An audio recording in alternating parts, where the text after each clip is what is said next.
டேய் நீ பண்ணதான் நினச்சினுக்கிற. டேய் உனக்கு இப்போ என்னடா பிரச்சனை உனக்கு? அவன் நம்மள ஒரு மாதிரி டப்பாய்க்கிறான், நம்மள மொக்கையா நினச்சினுக்கிறான். நீ இதெல்லாம் பார்த்து நம்பியாகிற. இப்போ அதுக்கு என்னடா பண்ணலான்னு சொல்கிற? நைட் அவனை அச்சு விட்டுடலாம். கொலை பண்ண சொல்கிறியா? என்னடா லூஸ் மாதிரி பேசுனுற கிசால? அவனை வச்சுக்கிட்டலாம் சொல்கிற? இதெல்லாம் நம்ம வாழ்க்கை சரிப்பட்டு வராது. ஃபஸ்ட்டு உன் எண்ணத்தை மாற்று. என்னடா வெளியாள் மாதிரி பேசுகிற? உன் பிரச்சனைக்கு நான் வந்து நிற்கலையா? டேய் அது ஏரியாவில் இருந்த சின்ன சின்ன சண்டை, அதுக்கு நீ வந்த. அதுக்குன்னு அவனை அச்சுக்கலான்னு சொல்கிற? டேய் அவன் நம்மள ஒரு மாதிரி மொக்கையா பார்க்குறான்டா.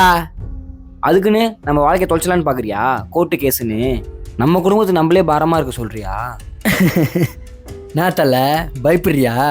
சரி விடுப்பா, நான் பார்த்துக்கிறேன். நீ ஒதுங்கு, காயில நியூஸை மட்டும் பாரு. எவ்வளோ நாள் பிசரு கூட சுற்றி நின்றுக்கிறேன். டேய் சொன்னா கேள்றா. ஏய் வர சோத்துறம்பா அன்பு. சோத்துரும் பாஸ்டர். ராஜி சோத்துறம்பா. சோத்தணும் ஃபாஸ்டர். எப்படி இருக்கிறீங்க? நல்லா நல்லா இருக்கும் இருக்கும் பாஸ்டர். சர்ச்சுக்கு வாங்க வாங்கன்னு கூப்பிடுறேன், ஒரு நாளும் வர மாட்டீங்க. கண்டிப்பா ஒரு நாள் வரும் பாஸ்டர். பாஸ்டர் டீ என்ன குடிக்கிறீங்களா? அதெல்லாம் வேணாம்பா, பாஸ்டர் தனியாக ஒன்றும் சொல்லுவீங்களா? வேணாம்பா. என் புள்ளி நினச்சி கூப்பிடுறேன். சர்ச்சுக்கு இனி ஒரு நாள் மட்டும் வரீங்களா ப்ளீஸ்பா? பாஸ்டர் ஏய், பாஸ்டர், கண்டிப்பா வரும் பாஸ்டர். சொல்லாதீங்க. ஏய் மாமா சம்பலாம் உட்காரு.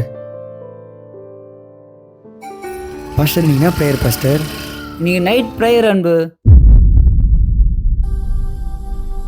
அன்றைக்கி நைட்டு நான் மட்டும் சர்ச்சுக்கு போகாமல் இருந்திருந்தேன்னா என் வாழ்க்கையே ஜெயில் வாழ்க்கையாக இருந்திருக்கும்.